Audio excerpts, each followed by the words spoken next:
Today we're taking a dive into the current state of the housing market. Let's go.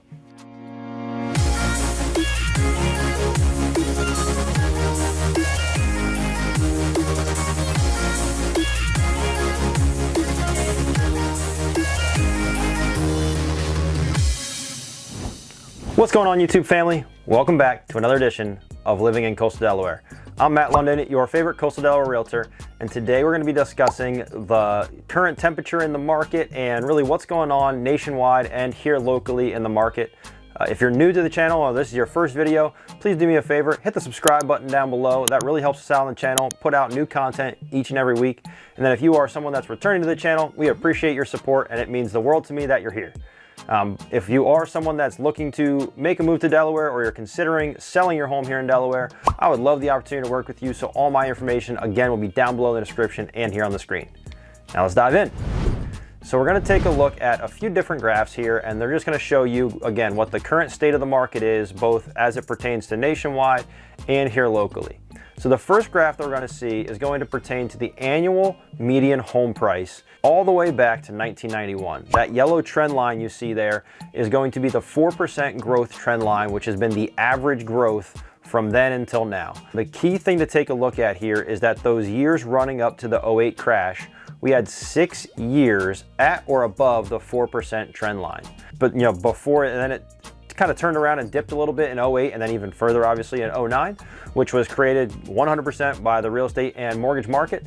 But you can see that we had 6 total years above the trend line. If you look at where we're at now, you can see that we've been on a steady incline since 2011, and then we saw a major jump in 2021 and then again in 2022. So speaking historically, looking at that trend line again, we've only seen 2 years above that 4% growth line, whereas back before the 08 crash, we had 6 years.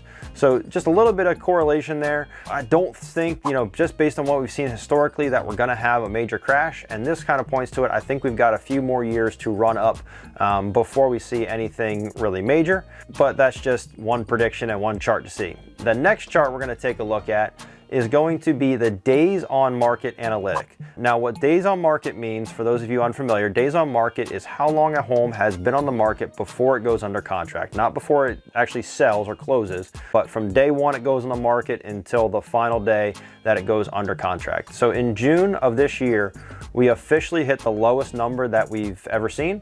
And then we continued that number into July. So in June and July, we were at 14 days on market. I know there was times where it seemed like the average was 14 hours on market, but 14 days on market was the nationwide average. So we've just hit the lowest number of days on market average that we've seen ever.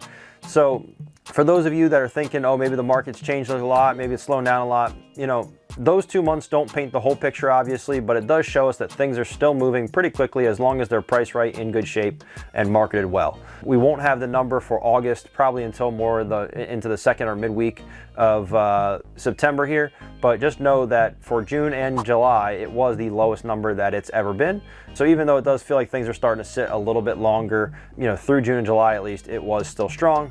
Again, these are all things pointing to the market still being very healthy. The final piece we're going to look at is the new construction homes started by year. So this chart shows each year how many homes were started by new construction builders nationwide. Historically speaking, that number is about 1 million homes started. Now you can see from the chart that from just after 08 until now, we've been well below that number. We didn't really get too close to that number until we hit 2020. In 2020, we saw 979,000 homes hit the new construction market. So we still didn't get to that 1 million home average until last year. When we got there last year, we crossed over it. We were above that average, and then this year we'll be above that average again. But there was 13 straight years where builders started less than the historical average number of homes. Now, what does that mean?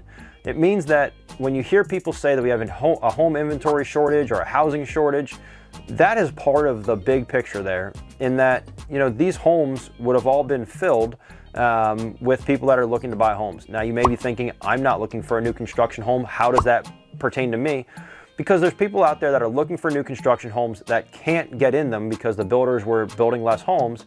And so now they're looking at resale homes. So, I think that just, again, further aggravates the housing shortage And again, you know, if that pushes more people into the resale market, it pushes prices up there, and then it pushes prices up across the board. So don't think just because you're not looking for new construction that it doesn't pertain to you. The trickle-down effect there definitely does pertain to you. You know, I think that all three of these points together really show the bigger picture in the real estate market right now. We don't see a major reduction or major crash coming. At least I don't see something for maybe the next 2 to 3 years.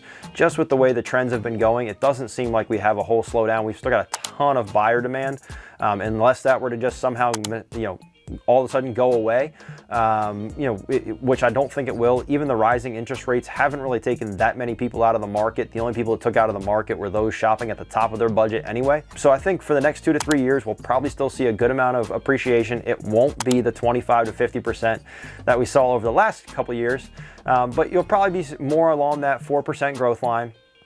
And that'll just continue until, you know, there's something else that happens. And again, you know, 2 to 3 years from now, we're going to be in a completely different place macroeconomically here in the United States and also worldwide. So, you know, it's tough to predict the future, but the way you know, the trends that we're seeing right now, we just don't see those numbers dropping off and all of a sudden having a big crash within the next 3, 6, 9 months from now. So again, I know interest rates were a big scare for a lot of people, but the reality there is that when interest rates were at 2 or 3%, you know, we had a major issue in the U.S. economy there with the COVID shutdowns and everything else. And that was the government's way of trying to bring buyers back into the market and to really stimulate buying power back into the market, which it certainly did. And for those that were able to lock in those rates, that's great for them. But, you know, we don't necessarily want to see those rates again, because that means we've got some major crash happening or major macroeconomic issue, either here in the United States or globally, that has brought those rates back to the playing field again. So the 5% rate